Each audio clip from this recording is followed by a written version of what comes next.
નમસ્કાર, and coverage ન્યૂઝમાં આપનું સ્વાગત છે.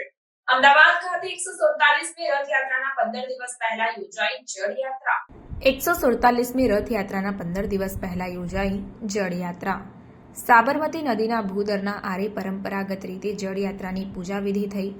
રાજ્યના ગૃહ રાજ્યમંત્રી હર્ષ સંઘવી, પૂર્વ નાયબ મુખ્યમંત્રી નીતિન પટેલ, મેયર પ્રતિભા જૈન તેમજ જગન્નાથ મંદિરના મહંત દિલીપદાસજી મહારાજ તેમજ જગન્નાથ મંદિરના ટ્રસ્ટી મહેન્દ્ર ઝા અને સંતો મહંતોની હાજરીમાં ઐતિહાસિક રથયાત્રાની પૂર્વે જળયાત્રા યોજાઈ.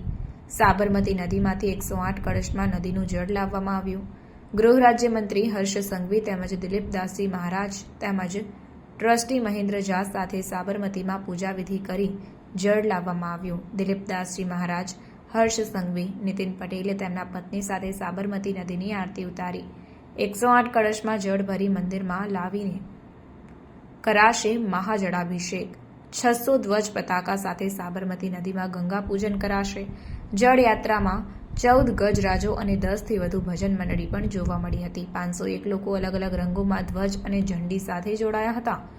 51 લોકો ચાંદીની છડી, ચંવર અને છત્ર સાથે 10 જેટલી કાવડમાં ભગવાન જગન્નાથજી માટે પ્રસાદ પણ લાવ્યા હતા. રથયાત્રા પહેલા જળયાત્રાનું અનેરું મહત્વ રહેલું છે, ત્યારે સાંજના સમયે ભગવાન જગન્નાથજી મોસાળ ગયા હતા.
अन्य खबरों के लिए चैनल को सब्सक्राइब कीजिए।